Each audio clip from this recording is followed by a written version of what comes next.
Trudno jest polubić ziemię.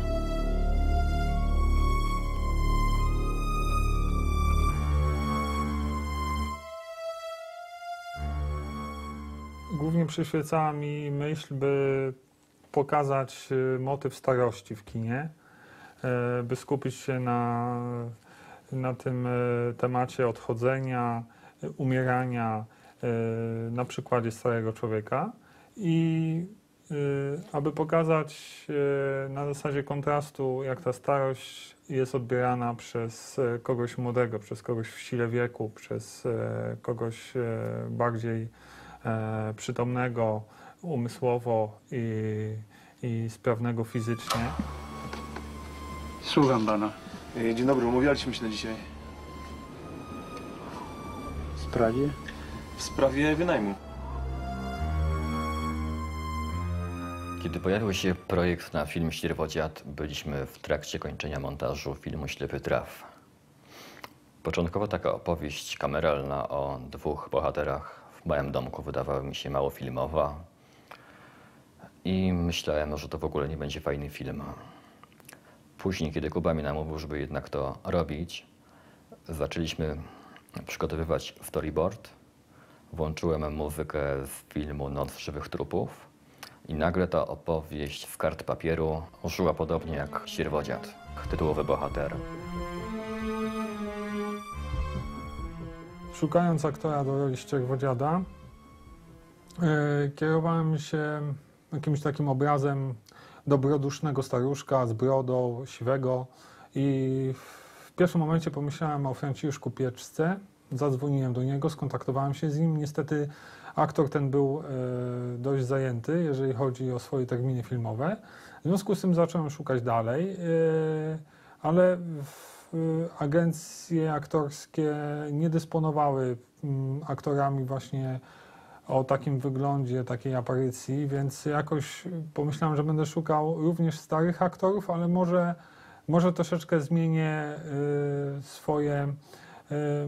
swoje typy. Może to już nie będzie taki staruszek w stylu Dziadka Mroza, w stylu Świętego Mikołaja, który nagle się okazuje być tym złym, jakąś złą poczwarą, tylko że może to będzie ktoś taki niepozorny z twarzy.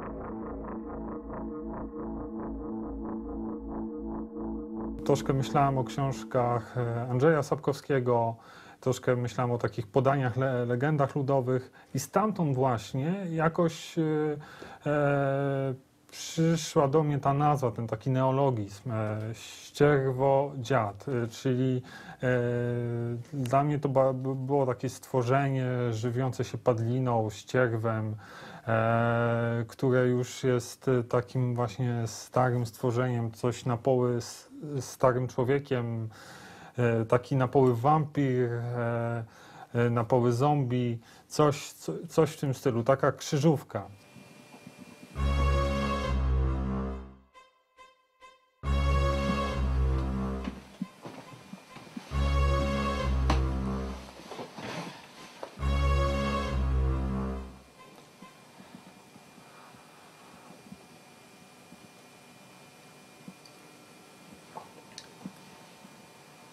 Ścierwodziad, no to mogę to jakby logicznie zanalizować to słowo.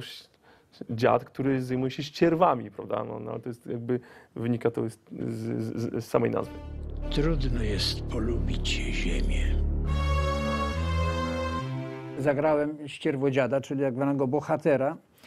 Jest to postać dla mnie szalenie dziwna i trudna i taka właściwie nietypowa, bo zagrałem żywego trupa.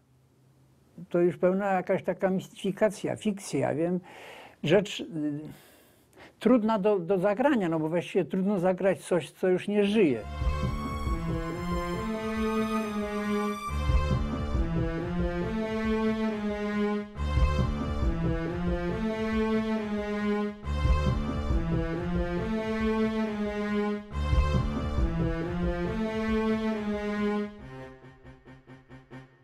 Tak? Po akcji wychodzę i mówię to tam? Tak, po akcji wychodzisz. Dobra? Uwaga. Akcja. Zadzwonił do mnie Jakub Półtorak, który był reżyserem tego filmu, zaproponował mi udział, powiedział, że zna mnie, ponieważ współpracował wcześniej z moją koleżanką Magdaleną Waligórską, aktorką, którą tutaj serdecznie pozdrawiam, znamy się ze szkoły teatralnej między innymi. Zaproponowano mi udział, przeczytałem scenariusz, spotkałem się z Jakubem, z Benem Talarem u nich w siedzibie ówczesnej wtedy. Przeczytaliśmy scenariusz i tak trafiliśmy na plan. Początkowo w filmie kto inny miał grać rolę fotografa, ale niestety nie dał rady i w ostatniej chwili pojawił się Leszek Żukowski.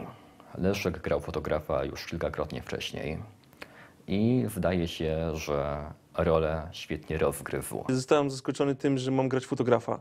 To już trzeci raz w czasie mojej kariery aktorskiej grałem faceta, którego narzędziem jest aparat, więc pomyślałem sobie, że być może jestem stworzony do grania fotografów. Rozbawiło mnie to najbardziej właściwie, to, że muszę grać fotografa.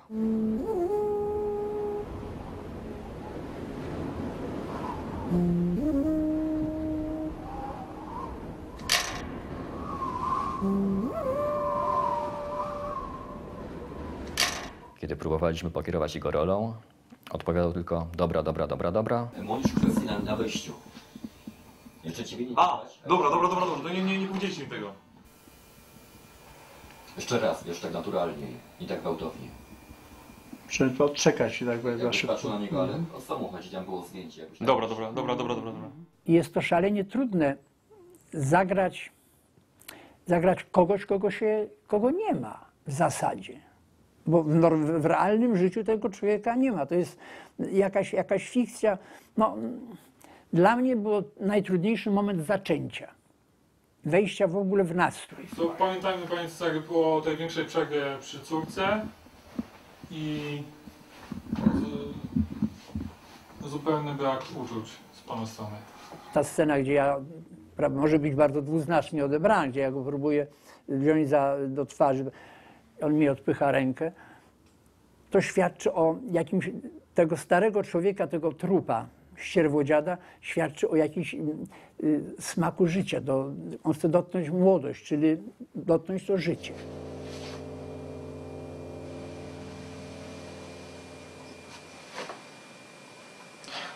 Dobrze się pan czuje?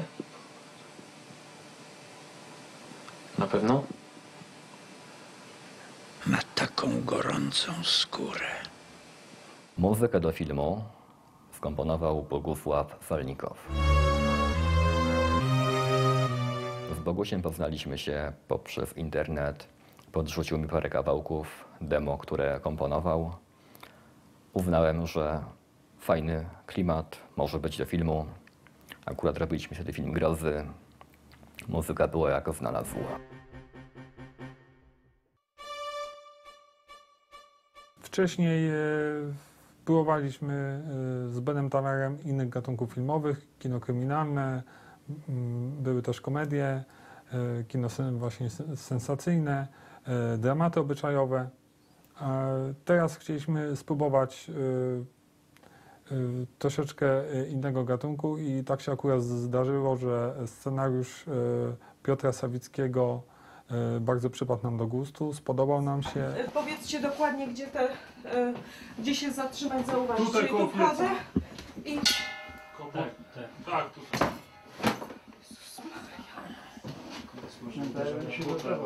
Bez uderzenia w butlę, bo będzie wybuch, dobrze? Wybuch będzie, bo wylecimy wszyscy w powietrze.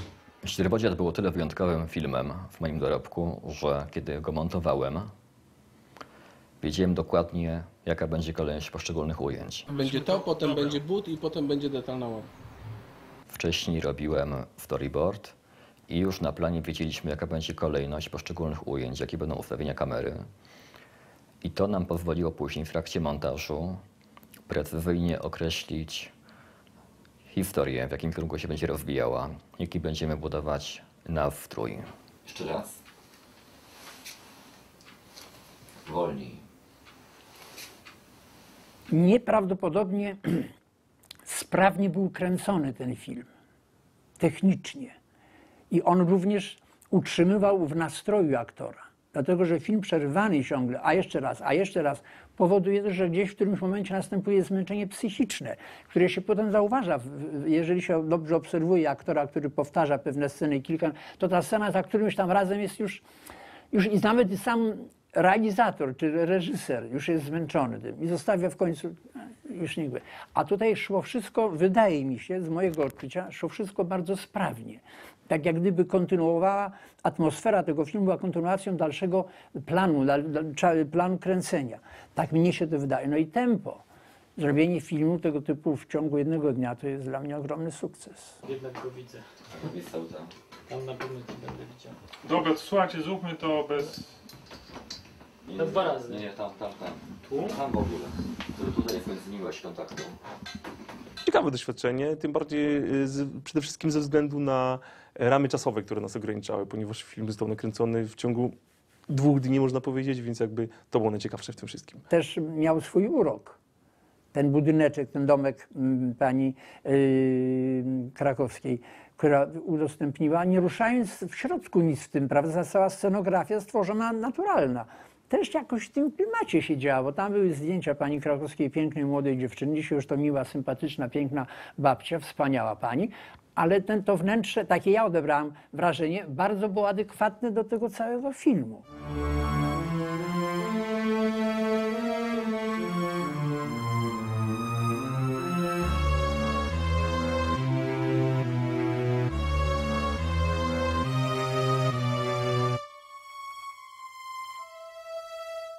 Ten film dla mnie stanowi o wartościach życia, że ludzie nie zdają sobie z tego sprawy, co znaczy zejść z tego padołu, prawda? Znaczy odejść. Chciałoby się wiecznie żyć, niezależnie od tego, czy ma się lat 20, czy ma się lat 120.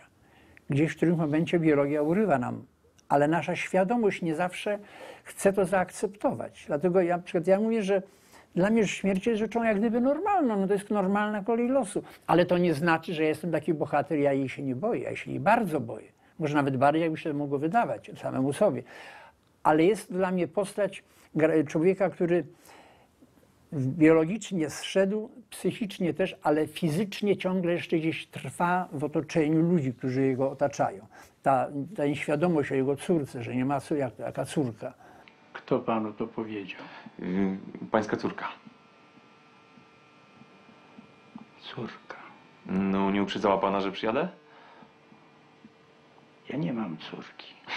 Ale jest pan pewien? Przedwczoraj z nią rozmawiałem. Niemożliwe. Nie mam córki. Nie wiem, czy wszyscy odczytają, że bohater jest zombie.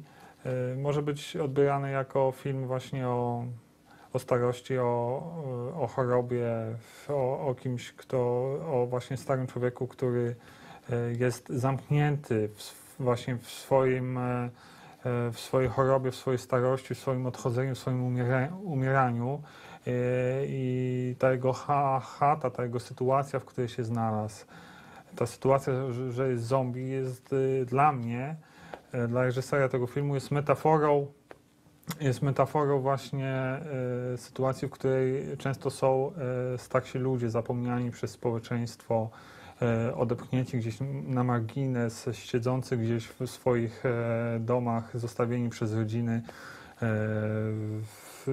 właśnie w takiej sytuacji osamotnienia, w sytuacji, gdzie muszą sami się zmagać ze śmiercią, z odchodzeniem, z własną chorobą. Film jest bardzo trudny dla przeciętnego odbiorcy. Film, który wymaga, wydaje mi się, pewnego głębokiego myślenia o śmierci. Ale tak, żeby nie zabijać swego życia, żeby nie nabijać swojej psychiki. O Boże, ja za rok może umrę. Mając tam na 60 lat, 70, ludzie myślą już o zejściu. Dla mnie to jest film rozrywkowy, który ma za zadanie bawić widza w taki sposób, że go troszeczkę wystrasza. Jeżeli ktoś lubi filmy, które straszą albo też jakoś tam prowokują, to powinien Ścierwodziada zobaczyć, bo jest po prostu prostą historią dla fanów historii z dreszczykiem. Śpi już.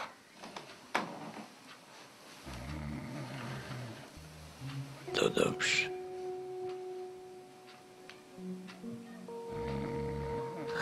żeby to było.